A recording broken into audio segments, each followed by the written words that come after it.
si dice una città felice.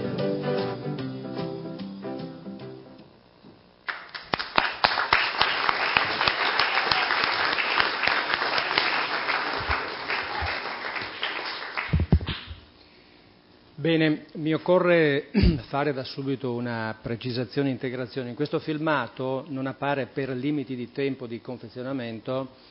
un video confezionato dai ragazzi dell'Istituto Ragazzonisti veramente eccezionale, che riguarda il progetto sulla sostenibilità della mobilità cittadina, che comunque potrete visionare sul nostro portale, sul portale Civil Life, su YouTube eventualmente. È un filmato di 20 minuti che è un inno all'innamoramento attraverso il tram. Sostanzialmente hanno trovato un canovaccio veramente originale, che penso che l'azienda di trasporti padovana ne farà un uso commerciale intenso, perché ha una originalità e una creatività che soltanto la ricerca didattica, e vengo al tema, una ricerca didattica innovativa e con l'uso della tecnologia multimediale può dare risultati sia in termini di apprendimento, e questo sta molto a cuore al nostro direttore generale Carmela Palumbo, ma anche questo valore, questa crescita attraverso l'evoluzione di una passione civica che sta molto a cuore. Abbiamo sentito le parole del Presidente. Allora io, siccome abbiamo dei vincoli temporali e in queste occasioni, in questo consesso, sono un limite molto utile per evitare che l'emozione e anche la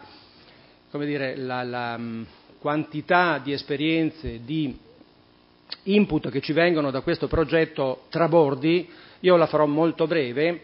mi affido anche alla curiosità vostra e dei giornalisti per andare a vedere l'ampia documentazione che noi stiamo facendo circolare non solo sul portale, ma appunto anche sugli strumenti di social networking come Facebook,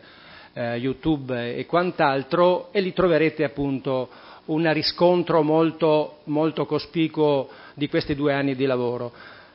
Quindi io la traduco, questa presentazione in una 5-6 punti molto sintetici. Il primo: noi con il progetto Civil Life promosso dal Consiglio Generale, fondamentalmente, non vi spaventino le parole, stiamo tentando di far reinnamorare i nostri ragazzi, dai bambini ai ragazzi anche che affrontano sfide forse più impegnative nella loro età, farli reinnamorare della nostra regione, sia dal punto di vista del riconoscimento, del riconoscere il patrimonio urbanistico ambientale straordinario che la storia ci ha lasciato in eredità e che noi abbiamo il compito e la responsabilità di rinnovare e riqualificare, ma anche, questo forse